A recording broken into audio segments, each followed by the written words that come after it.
And is it what's the cookie? Is it the classic Oreo cookie? Or is it a gingerbread Oreo? No. It's a gingerbread like cookie. Oreo cookie. Yes. That sounds pretty legit. I could get into that. Dude, it slaps butts. I'm telling you, that's gonna be good. But the kids, I'm getting right into it because the kids this year, if they show up, dude, you got the fucking big cups, you got the Snickers and the Kit Kats, man. I'm ready. I'm so ready for Halloween. Big Starburst. Yeah, we're talking candy. We're talking kids. At the bottom of the bag, there's. I can go inside DJs. I can dance people's faces off. I can. Oh, he's gonna do the move. Burn a hole in the goddamn dance floor. Girls, and where do you go? Down to the basement. Girls, free liquor. Girls just go set. It's like goddamn India.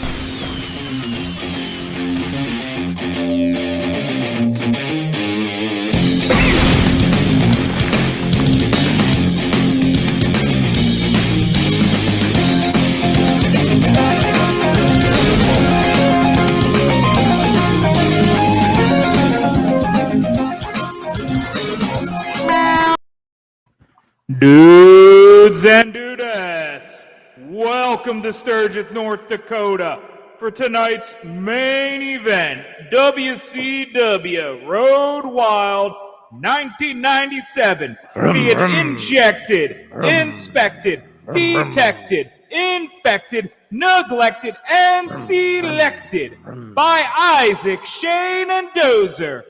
This is Pay-Per-View Rear View. Road Wild by Such Good Shoot. Intoxicatingly entertaining. That's me revving my Harley. Revving my engine really loud. Giving you the full effect of Road Wild right now, people. Yeah, that shit slapped, dude. That was the best part of the whole thing was fucking idiots with their bikes. No, that absolutely was not the best part. There was no best part, but that's for later. First, we just want to once again offer our thoughts, prayers, good vibes to Hacksaw. Jim Duggan and his recent diagnosis and battles with prostate cancer. Yeah, and sending our prayers and good luck to him. He's got surgery tomorrow, so it sounds like they caught it pretty early. I'm sure they sort of, I guess, whatever routine thing you had to go in for the other day, which was probably some sort of minor biopsy or something like that, probably came back and they realized, hey, let's go get it. So hopefully they got it quickly enough and the surgery goes really well because Jim Duggan's a fucking treasure. And to that, I say, fuck cancer. Yeah, dude, big time. Double fuck that shit. Oh man, a lot going on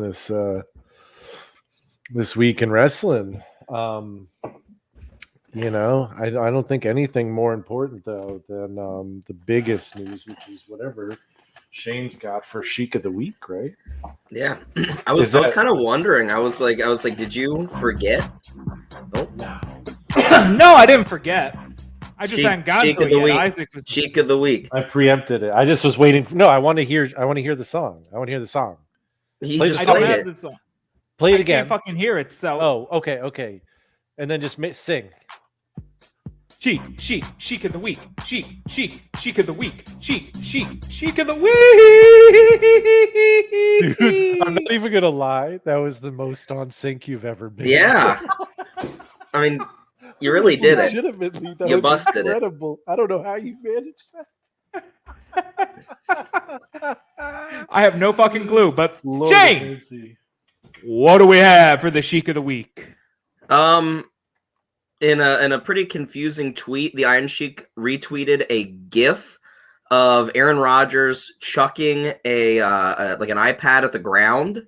And it says Aaron Rodgers checking his receivers list for tonight, obviously referring to Aaron Rodgers of the National Football League, who has terrible wide receivers because the Green Bay Packers hate him.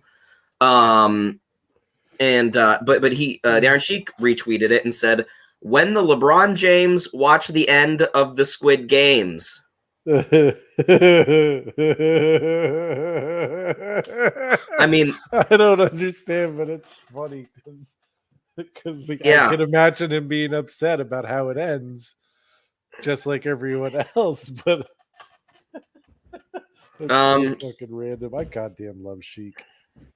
And then No way. one day ago, it's a beautiful day in the neighborhood, a beautiful day for a neighbor. Could you be mine? Would you be mine? Won't you be my neighbor? Otherwise, you can go fuck yourself forever, you dumb son of a bitch.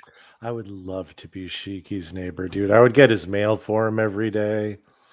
I'd check on him to make sure he's all right. See if he wants someone to talk to on his porch. You know what I mean? He's an old man now. So there are a couple things about Iron Sheik that are kind of funny. One, he was a guest on the Cigar Authority podcast in its early days. And two, apparently he has a great recipe for soup. Soup. Iranian They keep talking soup. about the Iron Sheik soup and how it'll cure any cold instantly. Jesus Christ.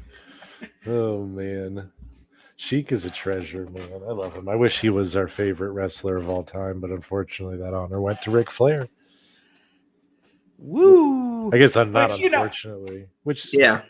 It's unfortunate if you look at his fucking match tonight. And I do have to take one moment and say that I made a mistake last week. I made a huge error. And in a lapse of judgment, I legitimately thought I put him on the list. We're and I sorry, didn't. we forgot Kiwi. We forgot Kiwi. No, I forgot to put Undertaker on the list. And I feel like an idiot. He's not the greatest of all time, but he should have been on the top 30 too. Before Bob fucking Backlund, dude. Yes, and I totally agree. Even though Bob Christ Backlund alive. was a great champion and is a fucking great character, yeah. So yes, my apologies. And I have one other thing I need to say in all seriousness. One more apology to make, and then I'm done apologizing.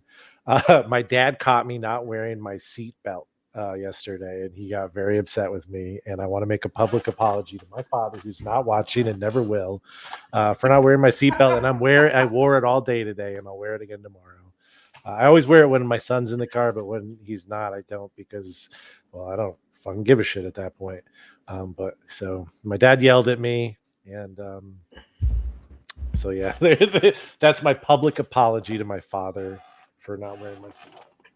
And this is a public service announcement. Wear your goddamn seatbelt. Click it or ticket.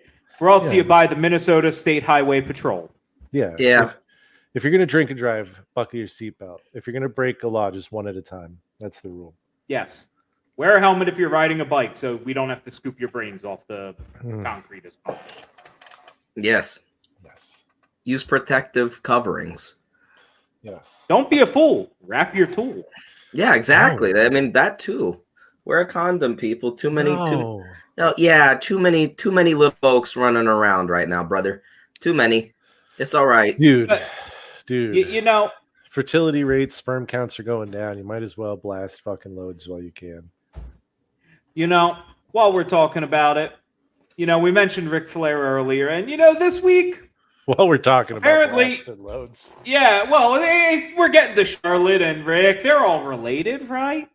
Dude, you know, apparently she's a raging bitch and really wants to protect her spot. She had some good ideas, and Vince goes, "No, I don't like them." So, I mean, it's very bizarre. I mean, she's got a lot of time on her contract, and I mean, granted, she's Ric Flair's daughter. She wouldn't be shit without WWE. She wouldn't be. Yeah. I'm sorry.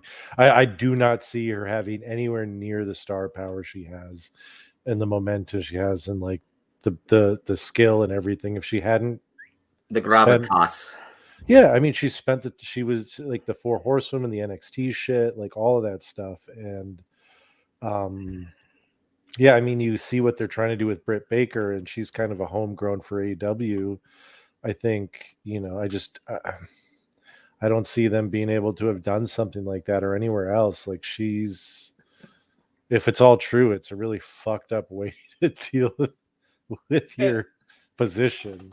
and how you got Es- there, but Especially considering, you know, she pisses them off enough. She has a lot of time on her contract, and they will pay her to sit home Yeah, absolutely. and just instead of anyone getting hands on her. They're just going to pay her to sit on her ass. and it just and it makes me wonder, you know, like with Rick getting released, or you know, from his contract when he did, I'm sure that had something to do, because that was shortly before the Dark Side came out. Mm-hmm. I'm sure they had advance notice, so they wanted to get ahead of that. And then with Andrade and everything in AEW and all the competition there, like, I mean, I'm sure she's just like kind of pissed off, and like wrestlers are already, you know, I hate to use the word divas in this situation, but I don't know, it seems like a proper term. Yeah. If she is right and she did want to lose cleanly to Bianca, I respect that. Or was it Becky? Whoever she was supposed to lose cleanly to, she should have. But either way, I mean, do you know what her salary is? I mean, let's be honest.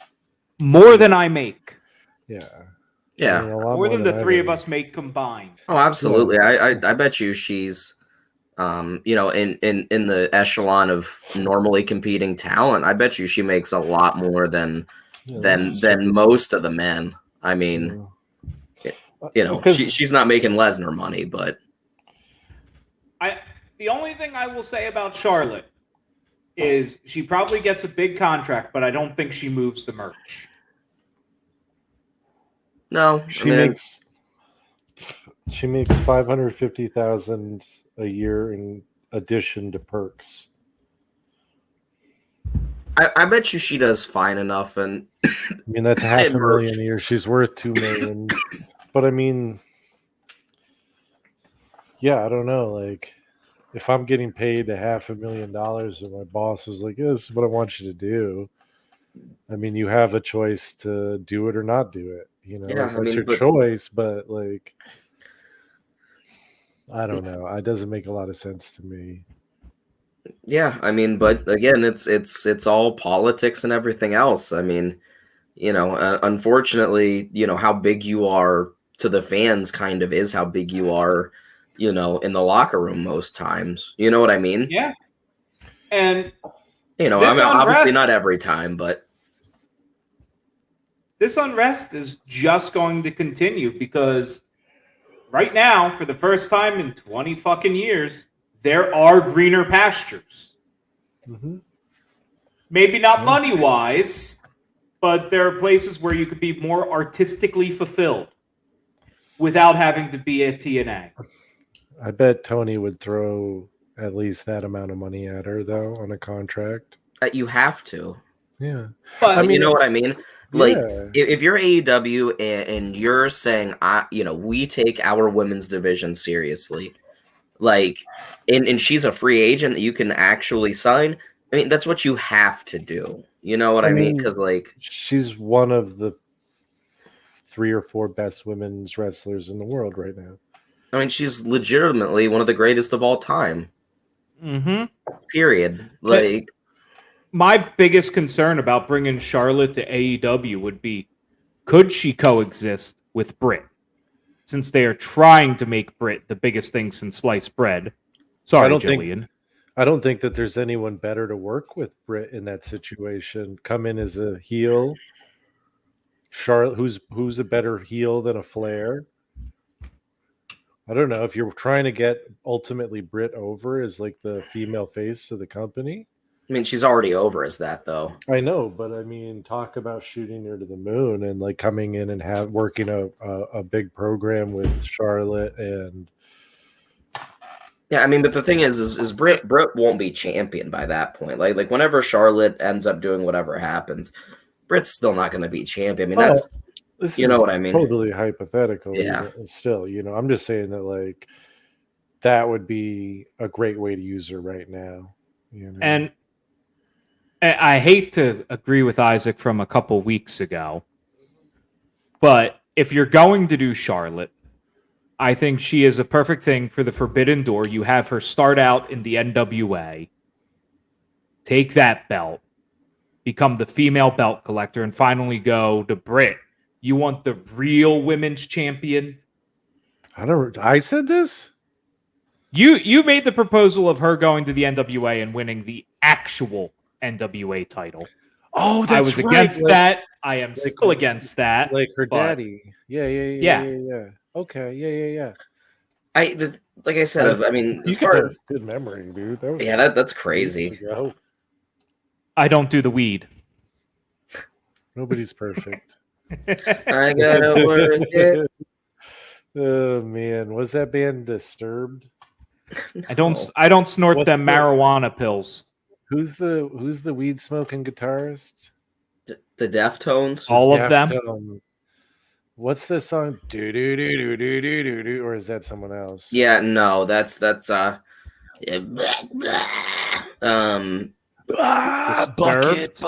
Bucket. yeah, no, that's my own summer shove it. That song sucks. Shove it. Oh god, I have that's no my own idea what's summer. happening. Is that the who? What band is that? What? What's the band? The Deftones. It is the Deftones. that Yes. song. Yes. Okay. I thought. My own summer. I Shove love it. that shit, dude. Oh, how? It's fucking. I don't know, dude. It slaps, bro. You like him yelling and hooping and hollering? There's something about that shit back in the day that got me amped up. No. I've lost most of that angst and anger though. I get amped up by like listening to like brass bands do covers of No Doubt songs. Welcome to old man life. Yeah, I remember that old- song. I remember Good that old song from when I was a kid. AC/DC. Oh, dude, AC/DC, man. Fucking 30 Steeds and the Thunder Sheep, man. I love that shit. Oh, dear fucking Lord. You know what? I got nothing. This is off the rails because Is it? I We got can- nothing. We can talk about the actual topic of the show eventually. Do we have to?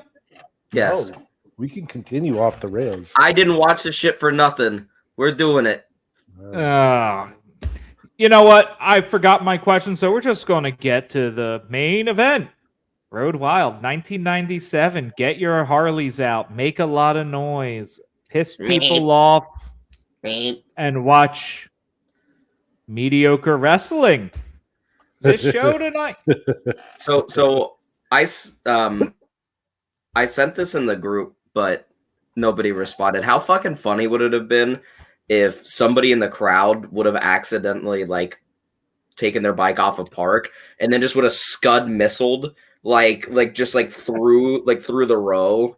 Like that would have been so horrible for the people involved, but Well, God, it would be that's why entertaining. do they even make?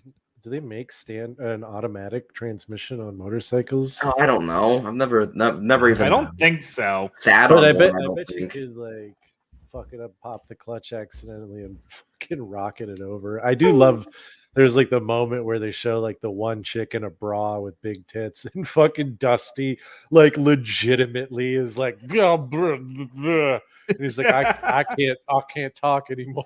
Literally can't talk.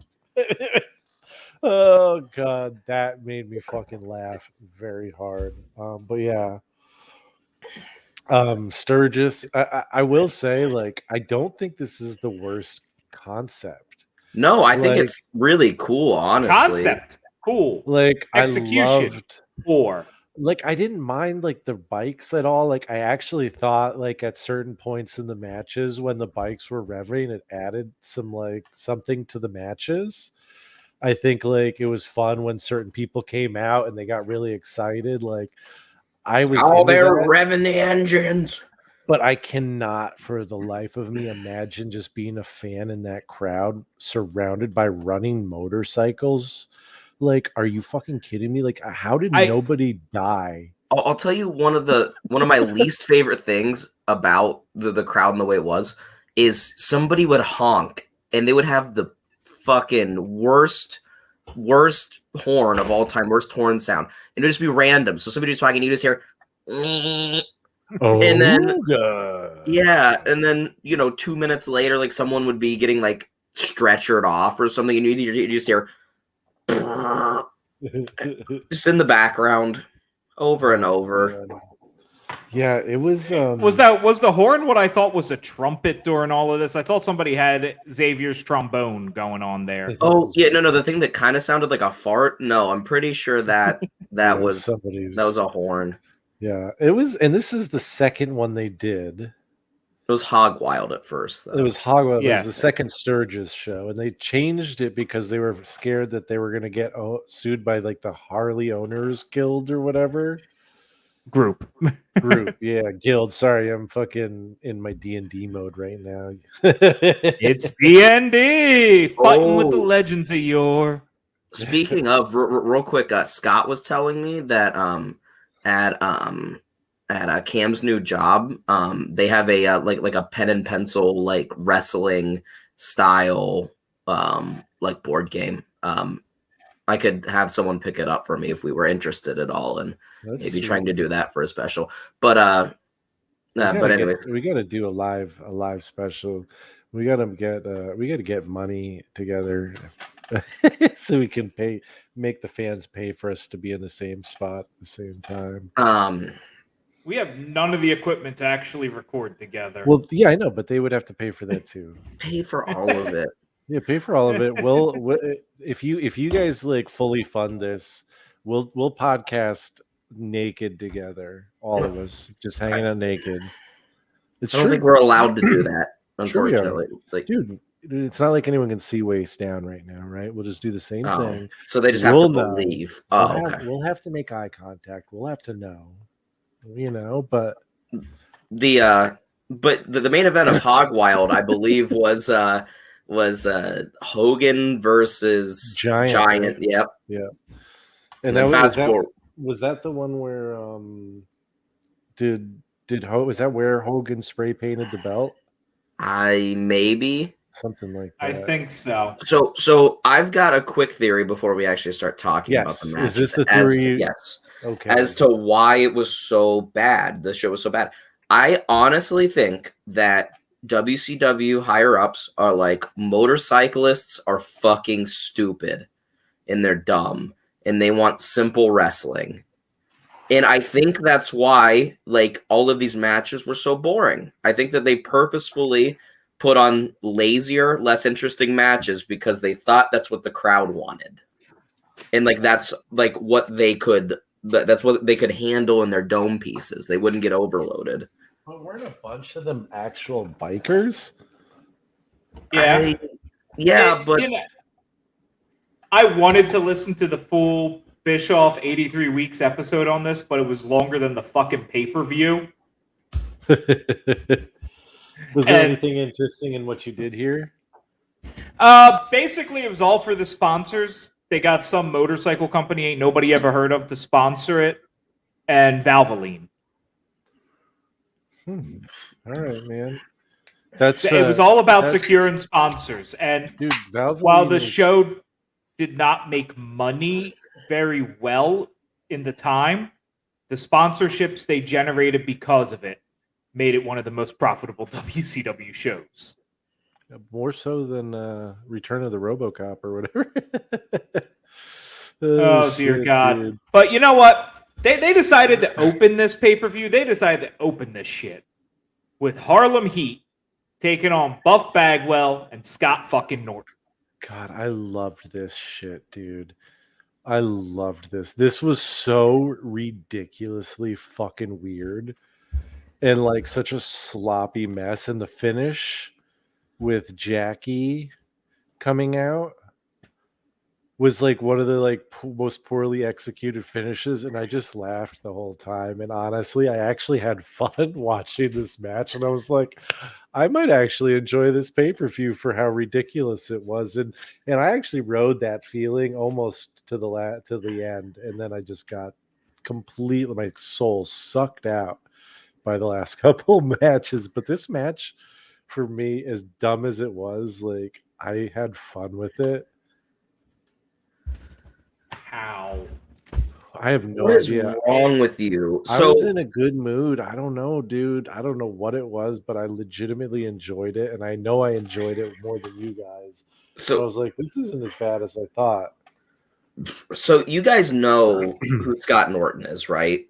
Like I know you guys both know the name, but like, you know that he's a 2-time IWGP heavyweight champion, right? Not a clue. Yep, that Scott Norton is Scott Norton here. It's the same belt that like Tanahashi, you know what I mean, Ibushi, Okada. It didn't matter as much back then as what it does now, but he is a 2-time champion At that point, of New Japan. I don't know if he was 2-time at that point, but he was later. But he was still like big over there, big in Japan.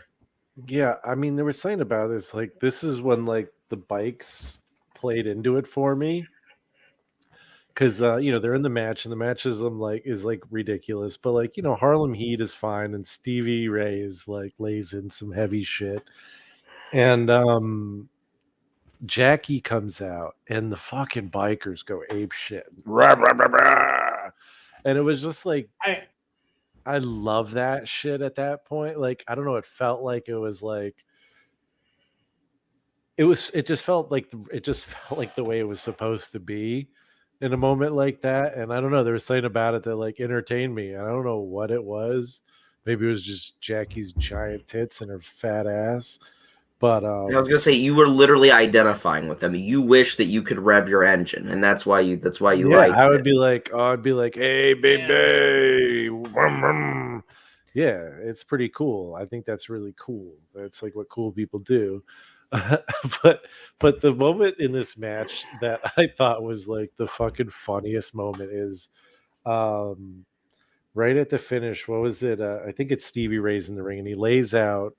Is it Bagwell he lays out? No, it's Norton he lays out, right?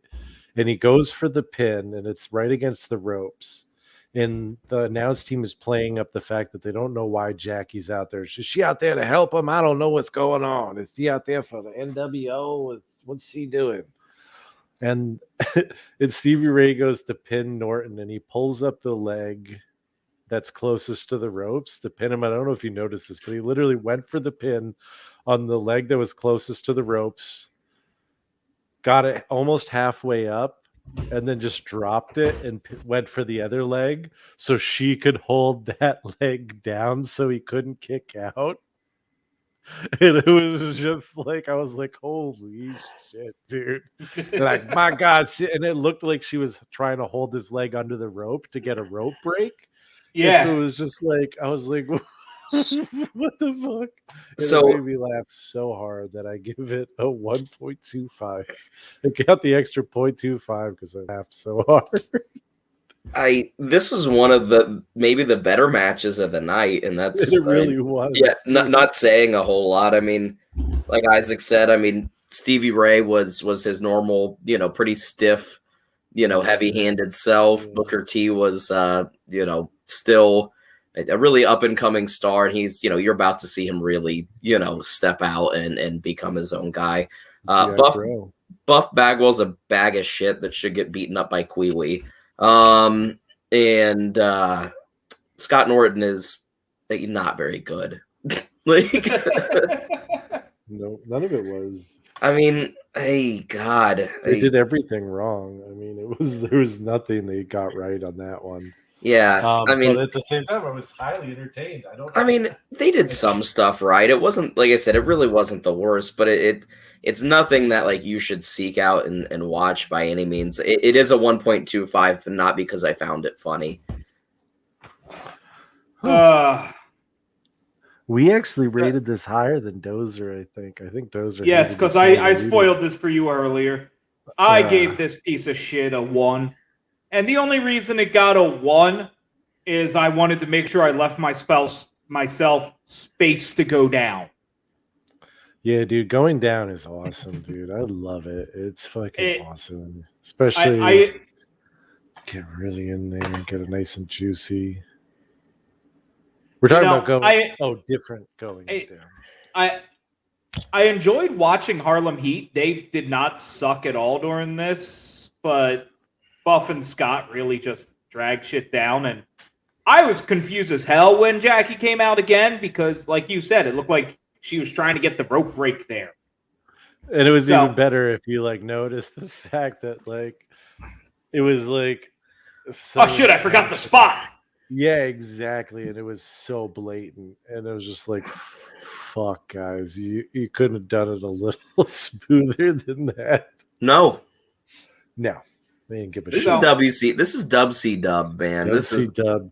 And yeah, I feel like the whole, the sum is like way better than just the parts in this pay-per-view, because like I don't have like the same feeling about this one as I do. What was the goddamn last WC? Not the last W. There was a couple. Like, was it the last WCW pay-per-view we watched? There was one that was just like, yeah. The last one wasn't very good. god awful. And like, you are out of your fucking mind. I didn't leave. Well, the last You two are matches, but you are out of your mind. All right, match number 2. Well, hold on. Oh, sorry. Meltzer gave this steaming piece of shit 2.25. I was expecting a 3. All right. So I mean, Meltzer, I'm not gonna yell about that. Well, I'll just drink with you, Shane, because we agree. Which is weird because it's not why we did this show. you know, so that brings us to our next match where we have the Mexican Cuban Conan taking on Rey Mysterio Jr. This in a was Mexican death match. probably the best match of the night. I mean, and I maybe a couple later, but this is the most boring goddamn Rey Mysterio match I have ever seen in my entire life. Like, Rey's the ultimate underdog, but like when you see Rey get beaten down for 10 minutes, and this is a real tail of the tape for this show, is seeing someone get beat down for too long. And then stage a comeback. Yeah. Like Rey To just lose. gets beaten down for like 7 minutes, and he's got like an extended ligament or something in his leg. Like We're going about a knee injury, right? Yeah, There's whatever. an injury of some and sort. Conan is targeting the leg. Like, Conan puts on some pretty interesting holds in this match. Conan is a real. I Yeah. think seems like an asshole, but he's always been a great wrestler and performer, and like someone that, yeah, exactly. Like, he just is smart, and you believe him. And Yeah. talk about being able to adapt to whatever he does. Like, the dude is still out there fucking making bank. You know what I'm saying? Like, So- wrestling all over the place. The two things that I was thinking about halfway through this match was, one, this is a Mexican death match. Where's the death? The only way they're using this stipulation is to not allow rope breaks. Yeah, they didn't do any hardcore shit. Yeah, no, nothing at all. And also, like, where's Rey Mysterio flying? And Rey Mysterio flying really never comes. The biggest move he tries to do, he almost kills himself. That weird, like, double springboard senton thing that just didn't work literally at all. Yeah, they kind of talk shit about it. I don't know whether he was trying to do that or not. Yeah, like at one point he does like a slingshot, like Hurricane Rana, which is pretty cool. But the whole match is just Conan, who weighs like 100 pounds more than Rey Mysterio, beating up on him, and then Rey taps out. It's it's in no way worth going and watching. Like, in the context of the pay-per-view, it's pretty good, but yeah, I mean, the biggest issue is, and this is like a weird WCW thing, is like, if they talk about the match stipulations or like what match it is, like almost in like inevitably, like it doesn't matter to the actual outcome in any way. And then if they don't tell you about the stipulations, like, all of a sudden it's like one of the most important elements of the match, which we'll see in soon, you know. And it was that way forever, bro. They did a like an electrified cage match at one point where they kept on trying to stress how electrified the cage was, and nobody gets electrocuted. The one where Abdullah the Butcher was supposed to get fried. Oh, God. Like it just everything. That's WCW to its T. That never went away. Like Yeah, and I mean this match. It was fundamentally a good match, but Yeah. again, it wasn't that interesting. it never went out of first gear. Yeah, especially for a guy who can go to like 7th gear, and Conan who's smart enough to hit 5th. And also wrestles the style. You know what I mean? Mhm. Like they know each other. Yeah. I just wonder, excuse me, what kind of physical shape Conan was in at that point, as far as like his injuries in his legs and his backs, and whether it was just like we got to do it a little slower for him. But I don't know, dude. It was good, but I mean, all things told, it was not. Yeah, not saying to go back and watch. It was only slightly better than the last match for Thank me. But I mean, maybe 175. And it wasn't a 2. I mean, I think it was a 2 to its core because it was fundamentally solid. There really wasn't, other than Ray almost dying, anything wrong with it. There just also wasn't anything particularly compelling about it. I think that's a 2. Then a move on. I'm going to agree with Shane here. You know, So I'll pick up my hard drink. I'm that's a really good argument. I do think that is a sound argument, and I think I'm going to be a 2 too. I'm going 2. We have a 3-way, folks. Do we have a But not a Will it cluster? become a clusterfuck? Will it become a clusterfuck? And Meltzer gave it a 3. Oh wow! Ooh. Hey, what did we have an online? We had an online clusterfuck recently about something. Was it a band I or don't something? Yes, we Oh, all yeah. agree. We don't. We all hate like- Radiohead. Yes. Yes. Radiohead fucking sucks, Dude, man. There's only one good thing Oh. Radiohead has ever done. I'm a creep. No, I mean not music wise. No, that Oh. song's not. I mean it's an alright song. I guess it's the least offensive of all their shit. No, the South Park episode And they hate it. were on. Yeah, the South Park episode they were on, where they make fun of fucking the kid who eats his parents and cries about it. They make a brief cameo. Oh yeah. But it's like basically the joke is that like this loser thinks that they're the best band in the world. And so they're the butt of the joke, and they still came on. So fuck Radiohead, and I'm glad we all agree on that. It really brings me joy. So that brings us to Chris Benoit and Steve Mongo McMichael taking on the man of 1,000 holds, Dean Malenko, and Jeff Jarrett. Okay, this was my favorite match of the night by quite a bit. What? Because we got a lot. We got a lot of Dean Malenko versus Chris Benoit, and when those two were in the ring, Well, yeah, no, but you cannot tell me that the best wrestling of the night was not the time spent with those two in the ring together, which was the majority of that match. Of course it was, but Yeah. here's the thing: is that we're not rating Dean Malenko versus Chris Benoit. We're rating Dean Malenko and Mongo versus Benoit and Dean Malenko and Jared. Jeff, versus Benoit and Mongo. Mhm. And as always, real quick, I'll get my quick feelings out. Mongo's a pile of shit. I hope he's doing all right. Yes. Whatever, Yeah, in real life. Yeah, he's doing. He's not. He's got ALS pretty bad, and so shout out to him. Good All health. wrestling aside. Mhm. Not the best wrestler. I don't know about footballs or whatever, but No, Mongo's kind of a legend, bro. Like, I've heard this. I don't like I said. Yeah. I literally, it's not like I don't know the Yeah. sports ball very well. Yeah, I mean, really. I know about baseball history. I know a little bit about like 90s basketball, 80s basketball, but like I know nothing about football other than really, like really, really good back in the day.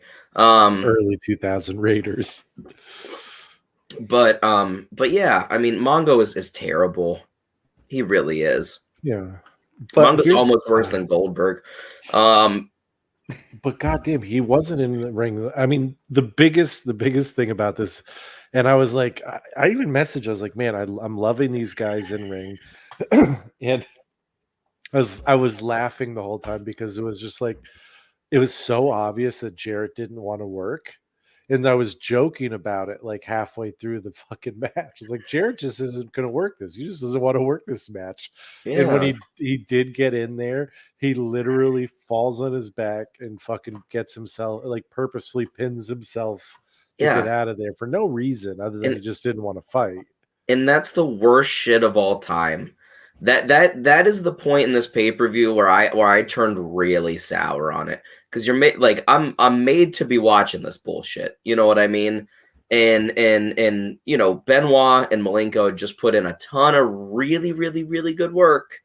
You know, holds and strikes and just everything else. And this dumb ass Jeff Jarrett gets pinned on purpose. And I'm being made to watch it. And then it's elimination for no reason.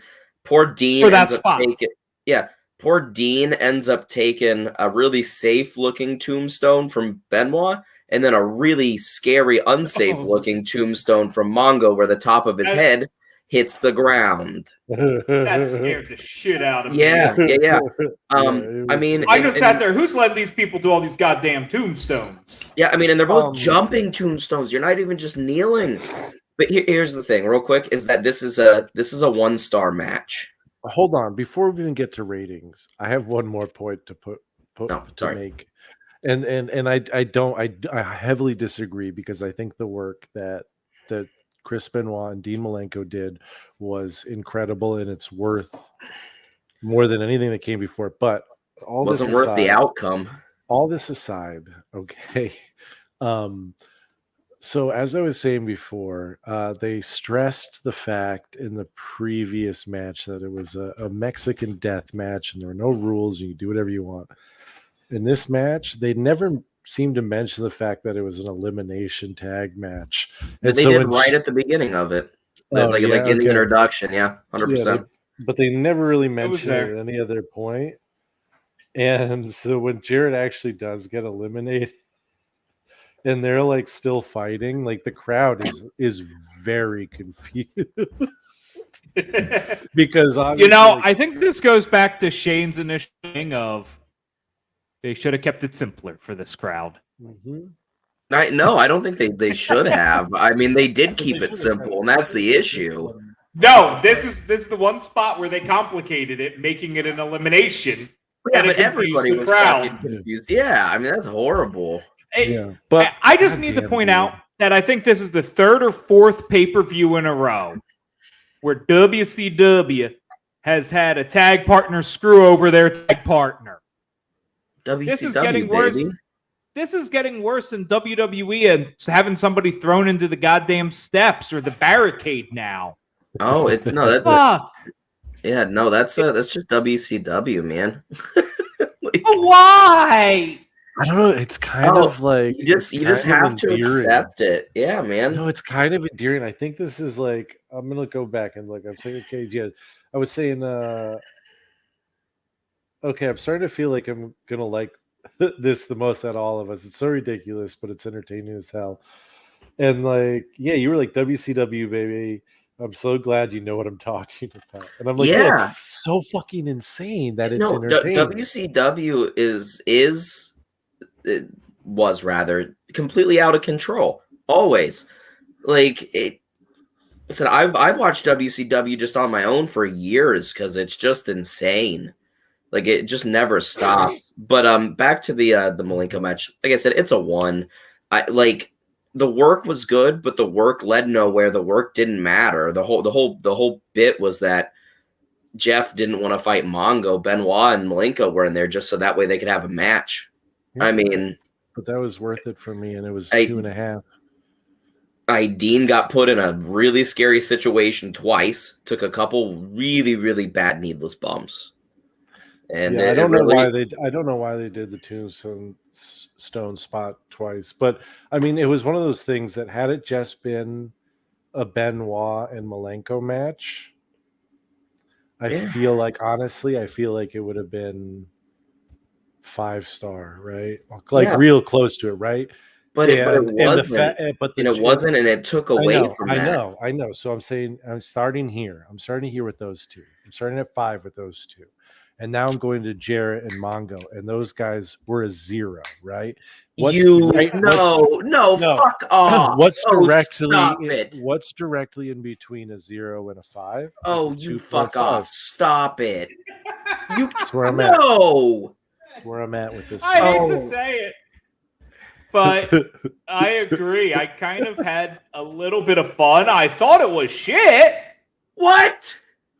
But I gave it a 2.5 as well because.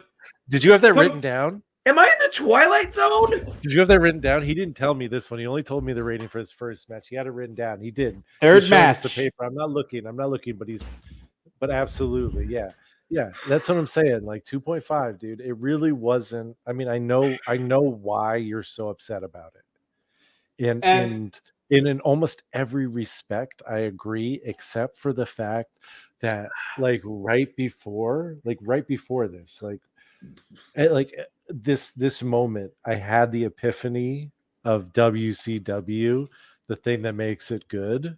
Like the thing that's great about WCW is just how over the top, ridiculous and convoluted everything is. And so the Jarrett thing, I'm like, he doesn't want to wrestle. And then fucking he immediately gets himself pinned. I was like, this is what makes WCW so entertaining. It's dumb. It's just for that, it's like a dopamine hit. That was the whole point. It's like the TikTok shit. They just realized it. It's like, as long as you keep doing things fast enough and crazy enough, people are into it. I don't know. No clue, Phil. Probably Rick. Ted Turner. He paid all this money to have Mongo. He wanted him to be somewhat successful.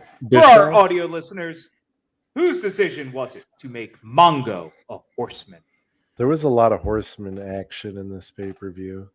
Yeah, there was a lot of horseman action at this time period. They were in a really weird flux. Were Horsemen WCW, or were they on their own thing too? Horsemen were technically WCW, but oftentimes were looked at as kind of their own entity. If they beat the NWO, it was just good that NWO didn't win. Okay, that's sort of what it felt like. Yeah. And our good buddy, our dear old pal Dave Meltzer, gave this a 2.25. All right. What do we got next? So next we have Alex Wright, aka Berlin, taking on Lionheart Chris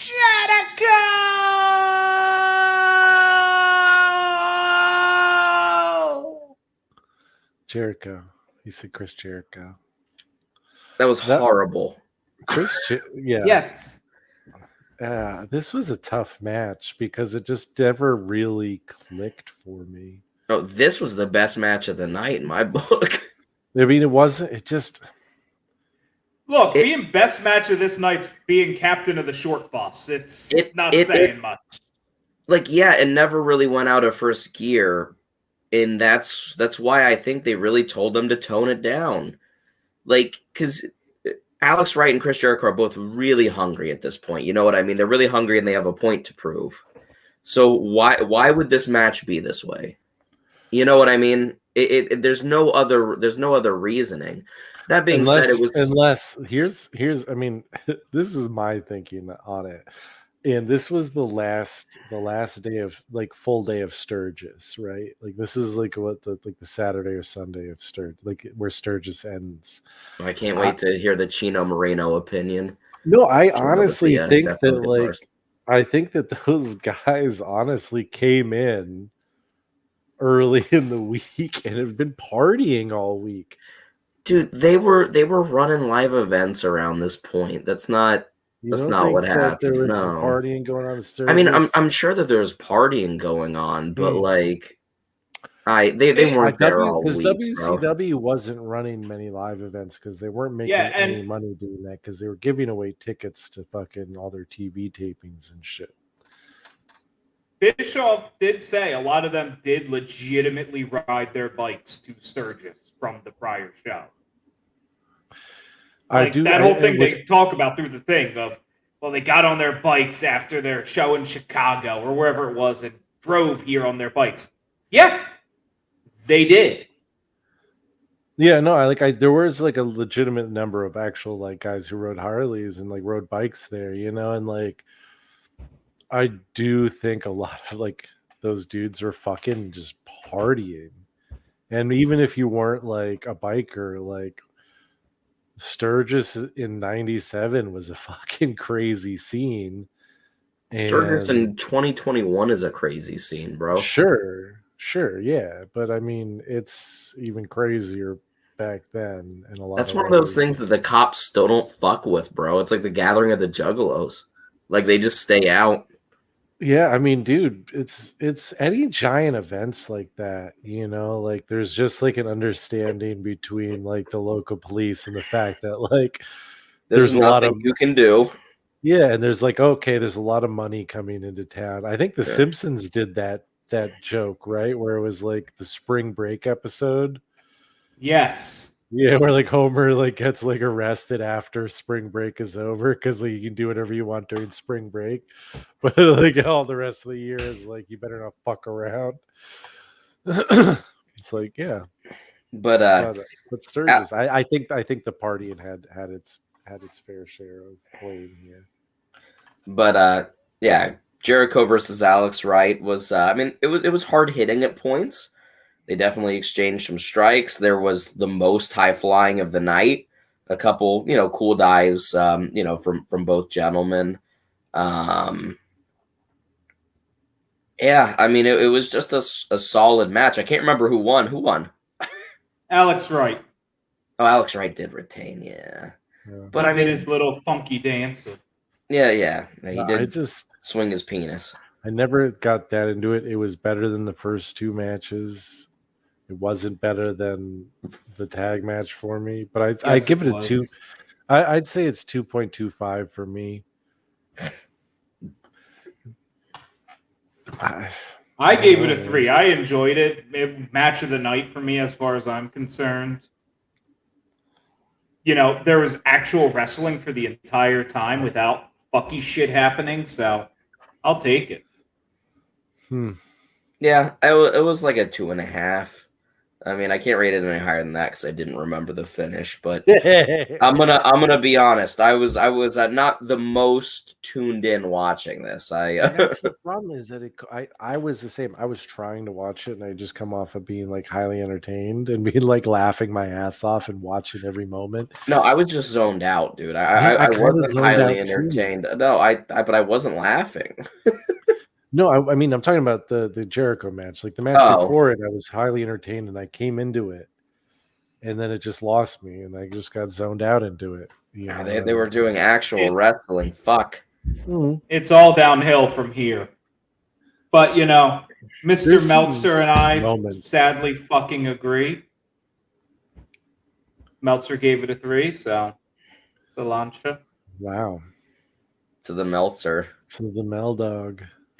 So we are capped now officially at a 3 as the highest rating any of us are going to give tonight. Yeah, 100%. And I am absolutely. And Shane and I are capped at 2.5. So if we fuck that up, you guys, we have to drink really heavy for it. I don't think we're going to fuck this one up, but that's where we're capped at. We're capped at a 2.5 and a 3.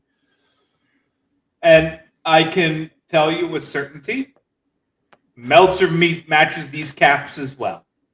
Wow. So, what's the next match? Flair and 6? Flair and 6-pack? 6-pack? 6-pookie? Yeah. And I was really, really confused because the announcers kept talking how Flair just had 6 months off. And I'm like, didn't he just wrestle last pay-per-view? Yeah, didn't we just see him? Yeah. He And I went on like a that, 6-month hiatus. I'm like, I'm pretty sure both these guys wrestled last pay-per-view, like not even like a month ago. They wrestled. I'm very confused. Do you guys not know what's happening in your own company? No. I have one question. Why did this match need to happen? Like, Because WCW has this obsession with having 9 matches on a pay-per-view. yeah, you look right, and you go Ric Flair versus X-Pac. Why? Yeah, and you go, huh? I wonder how this is gonna go. And they didn't even give the rub to 6. No, and it was like less than 10 minutes. It was like Wrong. The thing is, was it how long was it? 11 minutes, 6 seconds. Oh, really? I mean, like the thing is that it really should have been better. And I think that's what upsets me the most about this one is people shit on X-Pac, but like X-Pac was a really good worker, man. Mm-hmm. Like really, really good and really smart. And Ric Flair is our greatest of all time. And this was just like going through the motions again. Just the most basic match they could have had. 6 was annoying. Ric Flair was Ric Flair, and he cheated to win, and yay, he had to cheat to win against 6. Move on. Flair, going through the motions is the next 15 years of Ric Flair's career. Not when he gets to his WWE run, man. He has a couple really good standout matches. Couple. But a lot of it is the same shit. Well, yeah, but he was also old as hell. He's like 50 years old. Like, dude, that WrestleMania match with Shawn, the retirement match, the "I'm sorry, I love you" match. Yeah, he has a damn, dude. He had a really good Hell in a Cell with Triple H too in that run, or he bled fucking buckets. He's the GOAT for a reason. But yeah, this match was like, I don't even have anything to talk about. Like actually from the match, I have nothing to. Like, it's a 1.5. I mean, I really wish I could rate it more, but that's all it is. It's a it's a match you can skip on a pay-per-view. That's a skip as a whole. So yeah, I think you're being generous. Honestly, I would say this is a 1. No, because it wasn't bad. There's nothing about it that was particularly like they didn't fuck up. It just didn't do anything for me at all, and I love both these guys. Well, we're getting into the weeds of if a match is technically okay, but it doesn't entertain, is it a good match? No. Well, I mean, a 1 and a 1.5 both aren't good grades, so no, it's not a good match regardless. Yeah, it's just why and like anything, art is subjective, right? And this is at its core, it's an art, it's an entertainment. And if you're not entertaining with your entertainment, man, I gave it a 1.25. So you just split the difference. As far as things go, Meltzer basically agrees with us, splitting the difference with a 1.25. Man, you're drinking with Meltzer again, man. You're out of control. Driggity drunk with David Meltz. David Meltz.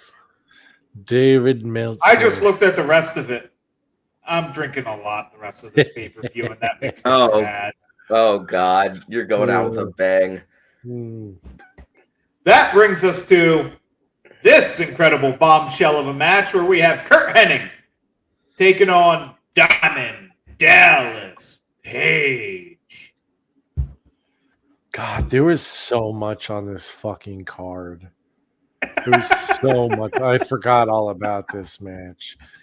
And I actually didn't hate this match because I do like Diamond, and it wasn't I like Diamond, but I loved the start to this match. This is also another theme. I loved Diamond DDP literally beating Kurt out of his Pants, out of his his pants and stuff, and his fucking ass is hanging out. Like you can see you can see the sweat stain on his asshole, right? Like so hot, dude. Oh yeah, dude. The sweat stain from his asshole. You can see his whole dick. You can see Kurt's whole penis in the singlet he was wearing.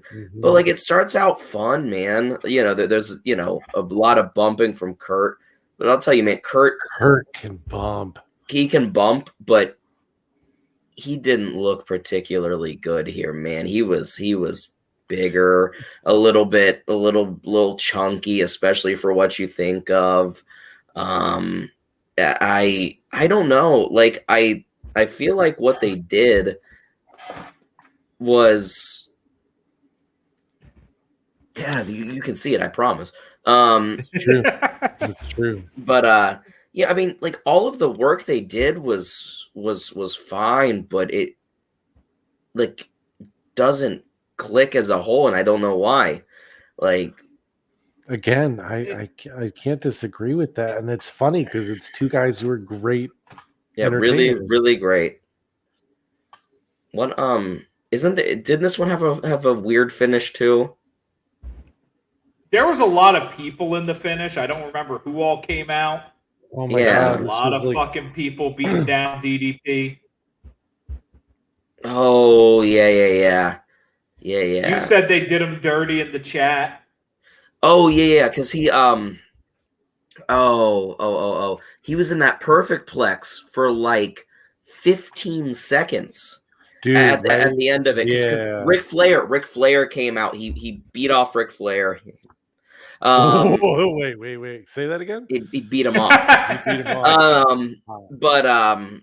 Yeah. And he gets put in the perfect plex, and he's in that motherfucker for like 15 seconds. And I was like, they did that weird spot where the referee got kicked in the head. Yeah, and he just like came to down, and so perfect.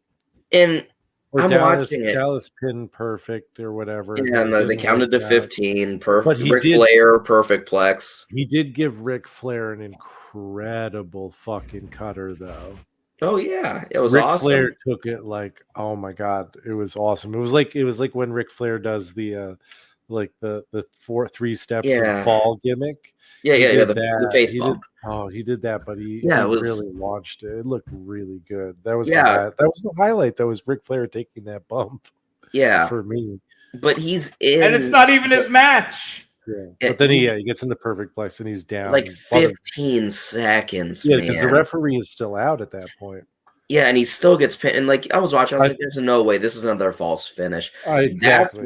That's why I hated it so much. There we go. Because like the rest of it was kind of fine. I don't know. It's a 2. Like I don't feel comfortable giving it any less than that. It's one of those things that even though I don't think it's the best match in the card, if I was going to tell you to go watch a match, it would probably be this one. I would tell you to not watch anything from this show. What did you rate it, Dozer? I'm curious. Yeah. Since I legitimately cannot remember shit from this match other than a ton of people at the end, I gave it a 0.75. Wow. I'm 175 on this one. 175? Okay. Well, regrettably, because I don't remember this shit, I gotta drink more.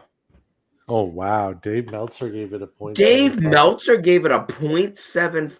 That is irresponsible in regards to some of the shit he's rated on this fucking show. Are you kidding me? This is so far the worst rated match of the night for him. That's incredible.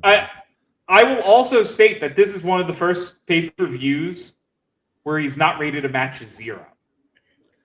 There are no zeros. There are no That's duds. Just fucked up, man. Like Dozer, I understand how you rate things, so like it doesn't shock me. Like I think it's irresponsible still, but like from a respected wrestling journalist, that's terrible. Like I'm not respected. I respect you're not a damn wrestling journalist. You've never publicized anything, mister. We're published on all over the internet. We have We've had a podcast for over a year talking about wrestling. We may as well be journalists. We've Okay. interviewed multiple wrestlers and personalities. Well, then no, you're not We're respected. not well-known journalists. yeah, we're just not respected. I respect you. Shane respects you, but outside of this, in the community. To be fair, in our actual journalistic segments, I really don't talk, so it doesn't fucking matter. Now, yeah, in my journalistic segments, I have my pants on too. This brings us to another match that I forgot happened. Is this the where we have Randall? Where we have the Giant taking on Macho Man Randy Savage. Oh yeah, I forgot about this one. This is another one where Macho Man just got beat up over and over again. This was entertaining, at least for me.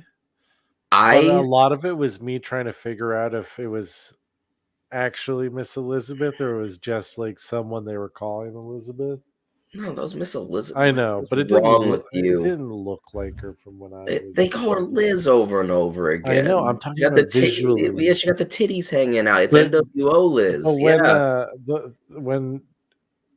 When fucking Big Show picks her up, it just awesome. What a great moment, because this is what I was thinking, because like Macho Man should have fucking chokeslammed her. Well, no, and regardless of any of that, so Macho Man comes out, and like I like Macho Man's NWO theme a lot. I think it's a great NWO theme because it's just the NWO theme with Macho Man being like, "Oh yeah," over it, and they're talking about his shirt and how his shirt says "Madness," and like they're going off on it. And then like they build a Giant, and like Macho Man comes out with Elizabeth and Giant comes out alone, and like the way it's produced and the way everything's shot, like there's no context to his size, and like the way he's 7-something feet tall and he's this and that, and it just looks like he could be anybody, right? Because like there's no context. And even in the ring with Macho Man, who's a big dude, he's a fucking tall guy, like it still doesn't look as incredible. But when he picks up Miss Elizabeth, it looks like he's just picking up a child and moving it aside. And it's like I was thinking that like what he needed was like a small manager, like a tiny Jimmy Hart, you know what I'm saying? Size Sonny Ono would have been great. Someone tiny to go out there and Bill Alfonso. Oh god, no, fuck off. But like because like then everywhere you go, right, like you have this fucking this contrast of height, and you're always like making him look that much taller. I don't know, it would have been nice, but either way, that just reminds me of the helicopter where they had a couple shots from the helicopter. Oh my god, and the camera was the dumbest shit. It's like they love doing that, like the referee cam. Remember like the referee cam where it was like the helmet cam on the referee? WCW, baby. One thing I really like from Macho Man at this point in time, and it is him always fucking with the referees. I don't like him always beating up the referees because then it leads to a bunch of bullshit. But he really reminds me of Minoru Suzuki at this point, where he's always just fucking with the referees over and over and over again. He like grabs him a couple times and just shakes him and then walks away. I was gonna say, was this Nick Patrick, but it wasn't. Nick Patrick did the oh god, he's the Steiners match. We haven't even gotten to that. No. That's next. This match was less than 10 minutes. There really wasn't a whole lot to it. It did what it needed to do, but it wasn't special in any way, shape, or form. It's like a 1.5. It was a 2 for me, just because like I mean, it worked. Yeah, it was fun, and I was entertained. I love Macho Man, but I thought they did well by Big Show, and yeah, it was fine. It wasn't like ridiculous. The Giant at this point just wasn't very good. You know what I mean? No. He was good for his size, but he hadn't really figured everything out yet. Like, they masked it well. He was getting. Well, yeah, it was less than 10 minutes. I mean, he was getting. Yeah, I mean, it was getting there. It's like a 1.5. I mean, it's a big rub for him because Macho Man was super protected at this point. He went over, yeah. Yeah, I mean, not as protected as Hogan, but So yeah, I go 2. I go solid 2. I had fun with it, and that's the highest I'll go for the rest of the night. And I gave it a 1. Again, barely remembered it happened. Didn't really enjoy it. It was there. And You have to drink again. Oh, this is brutal. I feel like I'm going to be hosting by the end of the night. I guess we're getting close though, because the next match is what? This next match is Steiner's Yep. versus Kevin Nash and Scott Hall. Yeah. Outsiders. Oh my Like- god, dude! It starts so good. Like the first 3 there's minutes. potential. Oh, the first 3 minutes, like they're working, and like the shtick is actually working in the match, and Mhm. Scott's all fired up, and there's suplexes, and then there comes a point in the match where Scott gets beat up for about 10 minutes straight. Is that I when mean- it starts off with like a big boot maybe too? Is Oh yeah, like, yeah, big boot from which Nash. kicked ass. It was I mean- great. It was one of the best things I've ever seen Kevin Nash do. Oh, honestly. it was It was incredible. incredible. It kicked his head right off his body. I mean, and And they Scott even said Hall it like, looked- someone in the thick throw. Can they Yeah. get that? Can they get Scott Steiner's head back in the ring, please? and like Scott Hall looks like he's actually there. Yeah. Like everything Fresh is out just of working. rehab, Scott. Yeah, and then it just breaks down to Scott getting beat up, like I said, for like seriously 8 to Ever. 10 minutes straight. Forever. And it's just like, one, how is he not getting pinned? Because he's been getting beat up for so long. And two, like, why am I still watching this? And I mean, oh my god, yeah. It just there came a point where it was like, how long was this match, Dozer? You have times? 14 minutes. 15 minutes, 29 seconds. It felt like 25 minutes of this shit. Like it just went on and on and on and on. And I was Yeah. like, I was The like, match will it ever- that and never And Will it's it ever just end? Yeah. Scott getting beat up. Like Rick's Mhm. not even in the match for most of it. Yeah. And it just didn't. I mean, like you said, And- the beginning it started so good. And then The oh my finish, God, the finish this isn't was worth. this is one of the worst finishes of all time. I swear to God. Dozer's doing a salute of some sort. Yeah, Ding, I ding, still ding. don't get this fucking finish. Yeah, no, I Ah. had to rewind it because I was like, I do not know what happened, and it was like really poorly filmed, and so they did their finishing move off the top rope or whatever. Yeah, the Steiner Bulldog deal. Yeah, which was great. It looked good, and they went for the pin, and it was 1-2, and then Kevin Nash came up and pulled the Nick Patrick out of the ring. Yeah. Okay. And they DQs him.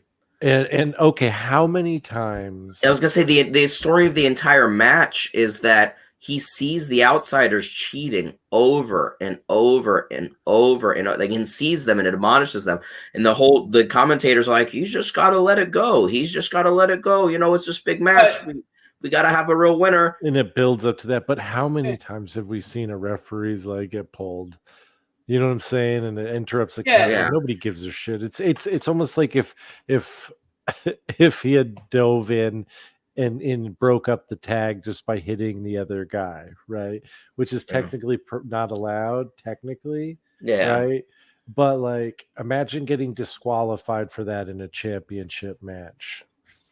And Like, it just doesn't. Part It's of the just whole- stupid. part of the overarching story here is also we're not too far removed from Nick Patrick no longer being the NWO ref. Mm-hmm. Yeah. I mean, it just like It did not work on any level at all. the first 3 minutes did. Yeah, and for that, And for that, it's a 0.5. yeah, it's gonna be generous with the 0.75. Well, shit. Shane and I got a drink. All right, Is I Meltzer gave it a 0.5? 0.5. Daddy Meltzer.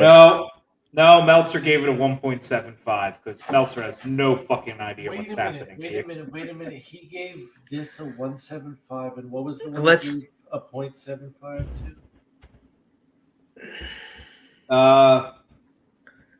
Henning and DDP. All right, well, let's just move on. It's hard. Let's move on. We're not going to get mad at Meltzer. Okay, yeah, no, fuck Now, Meltzer. now We we've got one more match. Hogan Luger. Boy, was this just the last match, but without people that can wrestle. Lex Luger's a pile of trash. Hogan's a pile of trash. Hogan beats up on Luger the whole match. Luger looks really bad. Luger ends up losing. And he loses in the most ridiculous way by getting hit in the back of the head by fake Sting with the bat. Which everyone there talked like it was the real fucking Sting, and you go, for God's sakes, the Gay Frog FTR looked more realistic than this shit. I don't know what the hell was going on there. Oh, and Hulk Hogan's hair, dude. That hairline, dude, that goes to the back of his neck. And it's just like the weirdest. What? Hogan's hairline? Are we not allowed to talk about that? I do have a question about that. If not, I mean, it's fine. What? How long does everybody think this match between Hogan and Luger went on for? It's the longest of the night. It was like 16 minutes. 18:32. 16:15. Yeah. Longest match of the night. Never fucking ended. Never ended. Probably still going on somewhere. Yeah. Damn, that's when I was like, yeah, that's the difference between this match and life is life ends. Yeah. Dude. Hogan and his hairline beat up Luger literally the entire match. Yeah. And it just never ends, and it's all shtick. And like there's not even a point where like Dennis Rodman comes down and it's interesting. You know what I mean? It's awful. There's just like mild interference at the end. Like nobody gives a shit about. Yeah, I mean, just this is the match that when you say you hate Hulk Hogan, it's this match. You know what I mean? This is it. The finger poke of doom was better storytelling than this shit. Yeah, getting hit by the big thing, and yeah, all I could focus on was the fact that it looks like he's wearing one of those novelty mullet hats with the fake hair on the back, and somehow he just got the hair and no hat, and he's completely bald. I don't understand. How do you have long hair and your hairline is at the back of your neck? How does that work? The only thing I thought throughout this whole shit was, well, maybe they should have really tried to hammer in that it wasn't actually Sting and people be confused. Maybe have the Giant in the Sting mask. Maybe make it Virgil. Oh, Virgil Sting. 0.25. It is a 0.25. I mean, there is really nothing redeemable about this. As Corny says, the drizzling shits. Yeah, I mean, it just like it doesn't work on any level. Like, it's boring. Luger looks like a piece of shit, and Hogan doesn't look any better. I mean, Hogan looks like a sorry asshole. Honestly, the 15 minutes of talking after the match were more interesting than the 16 minutes of match. And ladies and gentlemen, we have a three-way. No clusterfuck. No. Well, I'm going to finish my drink anyway. Yeah. Ladies and gentlemen, David Meltzer gave this match 0.5. Okay. That's very, very, very responsible, Dave. That's good job. Like, especially for the time. Good job. And honestly, I think it got a 0.5 because I don't think he felt comfortable giving Hogan a 0. So where do we land? Where do we land as a whole on this one? Oh, it's disappointing on my number. 1. I'm a 1.5 on the whole thing because it's the spectacle of it was truly entertaining. And like it's one of those things where like the whole is kind of more interesting than the sum of its parts. And Dozer doesn't rate like that on a mathematical level. So hit it, Dozer. Wait, no, you haven't changed your scale yet? No, my scale is I add them all up and I see what it came out to. And my score came to a 1.08. You and I, Dozer, we agree. I mean, that's where we're at. We're all very close on this one. Meltzer does not rate the thing as a whole. But you I can think use the same method for his rating as yours. Yes. that's what I'm doing right now. That's fair. We're gonna do a draw. Imagine, if you will, a song playing to heighten the tension as Dozer does math. Yeah, kind of like that. Meltzer's total show rating is the highest out of all of us Imagine at that. a 1.75. I mean, which is still awful. I mean, this show sucks. Don't watch it. Don't ever do it. We did it so you don't have to. So they'll be back. I was gonna say they'll be back next week with something, but I won't be. Or will we be back? Or will I don't somebody know who'll else be be here. hosting the show? Oh boy, We have Dang, some man, incredibly terrible ideas. I'll tell you But- what, man. I fucking would love that, man. God damn, I think we might be doing another bracket of some sort of the best goddamn rednecks in pro wrestling. Well, it's obvious it's the Godwins. Oh God, no, God damn it, Hillbilly Jim all the way, and followed immediately by Biscuits and Gravy, Jesse and Festus. That's their names. Biscuits and gravy. Well, Hell yeah. tune in next week to watch these idiots do whatever they're gonna do. You should have fun at your. I'm gonna go see the Butcher. The Butcher play some live music, and I'm gonna get punched in the head. Hell yeah! That's Dozer. This is Isaac. I'm Shane. Bye, I'll see you in a Shane. couple weeks. They'll see you next week. Thank you for listening to this edition of Such Good Shoot. If you are on YouTube, please remember to like, subscribe, and ring that bell icon. Or subscribe to us on your favorite audio catcher. Or finally, if you're on Facebook, leave a comment, like the video, and make sure to share it out to all your friends. Until next time,